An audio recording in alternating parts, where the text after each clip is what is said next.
Hai teman-teman YouTube, selamat datang di channel YouTube aku dengan aku Ramanda Saputra. Nah, di video kali ini bertujuan untuk menyelesaikan tugas mata kuliah Kebahasa Netherlands dan OJK, dan aku akan membahas tentang perkembangan terbaru yang ada di sektor perbankan yang ada di Indonesia dengan mencakup 3 poin utama. Yang pertama ada tren, yang kedua ada inovasi, dan yang ketiga ada perubahan regulasi. Nah, jadi aku itu benar-benar tertarik untuk menjelaskan perkembangan dari salah satu BUMN yang ada di Indonesia, yaitu Bank Syariah Indonesia yang biasa kita kenal dengan Bank BSI. Karena Bank BSI adalah lembaga keuangan yang operasionalnya tidak mengendalikan pada bunga, tetapi lebih menerapkan prinsip-prinsip syariah dalam setiap transaksinya. Nah, secara ringkas, ternyata BSI itu dibentuk dari penggabungan atau merger dari 3 bank syariah BUMN yang ada di Indonesia. Yang pertama itu adalah BRI Syariah, yang kedua ada BNI Syariah, dan yang ketiga adalah Bank Syariah Mandiri. BSI ini sendiri diresmikan pada tanggal 1 Februari tahun 2021 dan resmi beroperasi pada 1 Mei tahun 2021. Dengan penggabungan ini, BSI itu menjadi salah satu bank syariah terbesar di Indonesia dengan mencapai total aset lebih dari 200 triliun rupiah. Mari kita masuk ke poin pertama, yaitu tren dari Bank BSI. Pada tahun 2023, tidak hanya jumlah aset yang naik, tapi kualitasnya juga terus membaik dan didukung dengan permodalan yang semakin kuat, seperti yang ditunjukkan melalui rasio NPF dan CAR. Bisa kita lihat dari gambar, total aset yang dibukukan oleh BSI pada tahun 2023 mengalami peningkatan 15,67%, terus ekuitas BSI meningkat sebanyak 15,62%, daya tahan BSI makin kuat, ekuitas aset BSI terus membaik, dan pencapaian NPF neto BSI pada tahun 2023 juga menjadi lebih baik. Untuk tren selanjutnya, pada tahun 2023, kinerja BSI semakin solid dengan pertumbuhan laba maupun indikator kinerja lainnya. Adapun beberapa di antaranya adalah BSI telah membukukan laba bersih tahun 2023 sebesar 5,70 triliun dan rasio cash coverage BSI pada tahun 2023 mencapai 194,35%. Untuk rasio bobo BSI pada tahun 2023 menjadi lebih baik, yakni sebesar 71,27%. Dan selanjutnya, dari total pendapatan pengelolaan dana, BSI berhasil memperoleh pada tahun 2023 mencapai 22,25 triliun. Untuk dari free base income tahun 2023 tumbuh mencapai 4,2 triliun. Dan rasio CIR BSI pada tahun 2023 lebih baik, yakni sebesar 49,86%.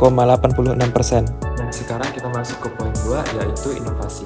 Pada tahun 2023, DPS berpendapat bahwa BSI sebagai bank umum yang beroperasi sesuai dengan prinsip syariah telah berhasil mencapai kinerja yang baik, khususnya dalam penerapan prinsip-prinsip syariah di bidang operasional dan produk bank. Nah, pencapaian tersebut tentu tidak dapat dipisahkan dari komitmen serta penerapan strategi dan kebijakan strategi yang tepat, termasuk penerapan tata kelola perusahaan yang baik, khususnya kepatuhan terhadap prinsip-prinsip syariah. Untuk inovasi selanjutnya, laporan dari direksi Bank BSI juga mengembangkan layanan digital yang memenuhi prinsip pengendalian transaksi elektronik dan data nasabah. Melalui inisiatif tersebut, BSI juga berharap dapat memberikan layanan dan kenyamanan bagi nasabah sekaligus memperluas akses pasar. Manajemen berharap kebijakan strategi serta pencapaian pada tahun 2023 dapat mendukung penciptaan pertumbuhan kinerja bank yang berkelanjutan. Lanjut, laporan dari Dewan Komisaris semakin optimis dengan pencapaian visi untuk menjadikan BSI sebagai top 10 global Islamic Bank. Nah, karena itu Dewan Komisaris sesuai dengan peran dan fungsinya akan terus memberikan dukungan kepada direksi dalam meningkatkan posisi BSI sebagai pemain global. Pencapaian tersebut kelak bukan hanya menjadi inspirasi bagi industri perbankan di tanah air, tetapi juga memberikan kontribusi yang besar bagi perekonomian nasional. Nah, dari inovasi-inovasi tersebut bertujuan untuk meningkatkan layanan digital dan memberikan kemudahan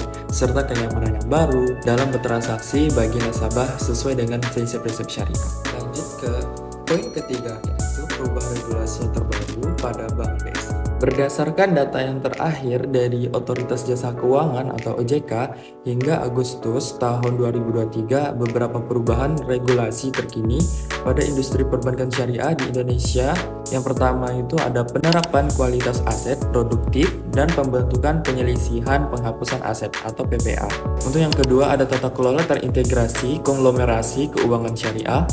Dan yang ketiga, perhitungan aset tertimbang menurut risiko untuk risiko kredit dengan pendekatan standar. Terus yang keempat, penilaian tingkat kesehatan bank umum syariah dan unit usaha syariah. Untuk yang kelima, ada rasio intermediasi makroprudensial atau biasa disingkat dengan RIM. Sejak Januari tahun 2023, OJK itu memberlakukan RIM baru untuk bank syariah sebagai pengganti rasio pembiayaan terhadap dana pihak ketiga atau yang biasa disingkat dengan FDR dalam mengatur likuiditas bank. Nah, jadi perubahan regulasi ini bertujuan untuk memperkuat tata kelola, manajemen risiko, dan ketahanan perbankan syariah di Indonesia dan menghadapi perkembangan terkini sekaligus memenuhi standar internasional. Dari ketiga poin yang udah kita bahas, timbullah pertanyaan, apa sih yang sebenarnya jadi pengaruh bagi nasabah dalam perkembangan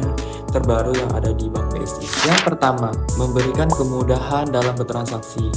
Seperti sebagai contoh kayak layanan mobile banking dan internet banking, karena hal ini bisa memungkinkan nasabah melakukan transaksi seperti transfer, pembayaran tagihan, isi ulang pulsa, dan lain-lain karena ini bisa dilakukan kapanpun dan dimanapun. Contoh kedua kayak ada teknologi QR Code dan QRIS karena hal ini bisa mempermudah pembayaran tanpa perlu membawa uang tunai.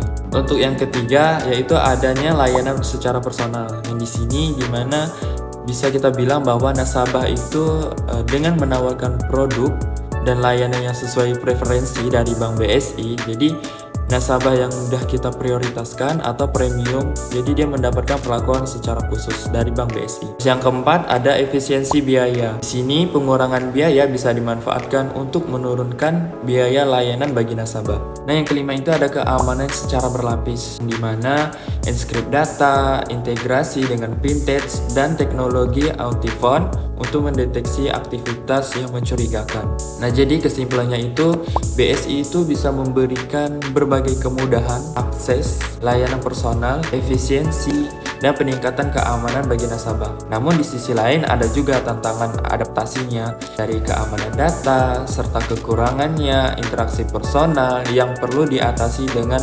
baik oleh pihak Bank BSI. Akhirnya selesai sudah dari penjelasan perkembangan terbaru dari Bank BSI. Aku ucapkan terima kasih kepada kalian yang sudah menonton video ini dan kita kembali lagi di next video. Bye bye.